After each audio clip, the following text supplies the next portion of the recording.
What are some other strategies or tips or techniques, Rob? Because you mentioned purpose, you mentioned balance, you mentioned patience, and I've never really thought about it in that sort of triangle, if you will, before, which I love. What are some strategies or techniques for folks to try out at home, so to speak, if maybe they're struggling with finding their purpose, or they don't have enough balance in their life, or they just want things done super quick and they have trouble really being patient? What would you recommend to those folks? Yeah, I think the number one thing that 99% of the population can do, barring any major injury, is just walking. And just knowing that the mind and body are so connected, and we live in a very sedentary lifestyle, that just getting outside, breathing fresh air, just moving, no matter what, whether it's walking, running, sprinting, whatever the movement is, just getting outside and moving the body. And Yeah. I can just, when I go on walks, if I'm ever like stuck or puzzled on some sort of issue, I'll put that in quotation marks, any sort of issue going on, usually if I go for a walk, just walk by myself or take my dog or whatever, and just allow myself to kind of just think and breathe and move, usually what I'm looking for will come out.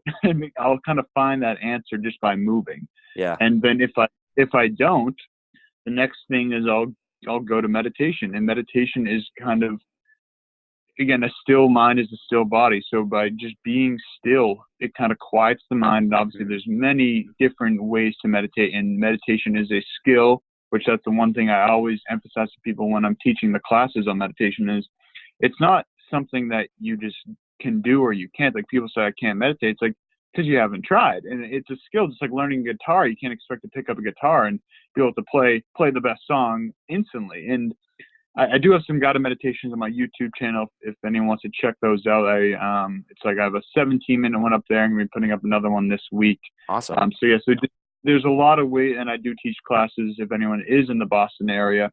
I do some introductory classes there, but I think that meditation and walking are the easiest per se, in terms of just, you don't need any resources whatsoever. You need nothing to do that. You need no financial input or anything, or any device or anything like that.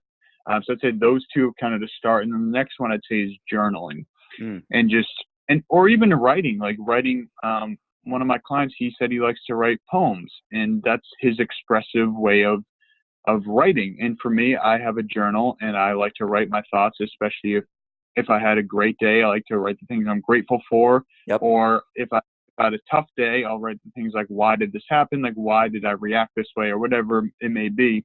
And then I think the other one too is on the tough day type of thing, is sitting with and feeling through our shadows, and the shadow versions of ourselves, and our dark spots, the places that we tend to run away from because they're scary, and they're parts of ourselves we don't necessarily like and we don't want to show or express. So just really working through those dark thoughts, and again, kind of finding the root cause. If we're feeling depressed or feeling anxious or whatever it is, just taking the time to work through, because a lot of times those are our best teachers.